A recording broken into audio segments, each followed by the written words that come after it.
The question is, Maharishi, last week you described transcendental consciousness as, quote, a world on its own. It is a very soft world, Maharishi said. It is a unified world. There is no diversity in it, but it is a very real world, which the eyes cannot see. It is described in the religious literature as divine seeing, divine hearing, divine tasting, divine touch. It is a world on its own in the light of God. My question for Maharishi is, if a person experiences that very soft world during meditation, why would he or she ever want to leave that world and return to this harsh world of problems and sorrow? Where does the impulse come from to rise up from the depths of meditation and say, go back to work? One cannot leave it. The thing is, one cannot leave it. It's like a white cloth dipping in the yellow dye, and the cloth then cannot leave the dye. The dye creeps into it, and it stays with it. So once one has taken a dive into the transcendent, into the reality of himself, one cannot be foreign to oneself. One cannot forget oneself. It's just a matter of remembering the forgotten treasury. Remembering the forgotten. That's all.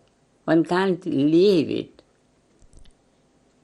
It is, as is being talked about, bliss and all those beautiful, beautiful softness and values, and having taken a trip into that field, one cannot leave it.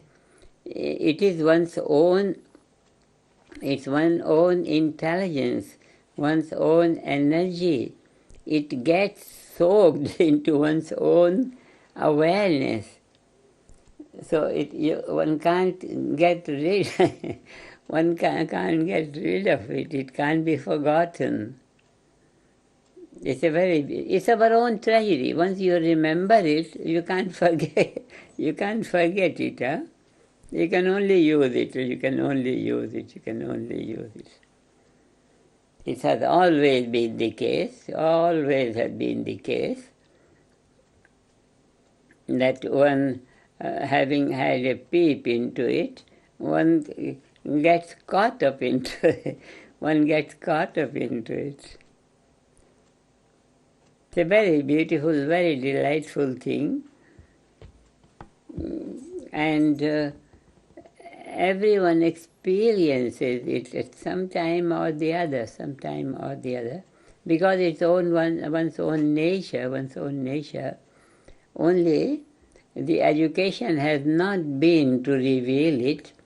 Now we are putting it in education, we are putting it in health, we are putting it in every aspect of life's concern, and then everyone will have it, will be floating in that field of bliss, floating in the light of God, that's all. It's just a matter of remembering it, just remember. And there is nothing much to maintain its remembrance. It's held up by its own nature, because it's our own value. It's not anything from outside. It's a very good thing from outside. Let us, everyone in our family, have it through all these Vedic universities, Vedic colleges, Vedic universities, Vedic medical colleges, everywhere there will be. Perfection is one word we have a right to use. Perfection to life. And all glory to Gurudev.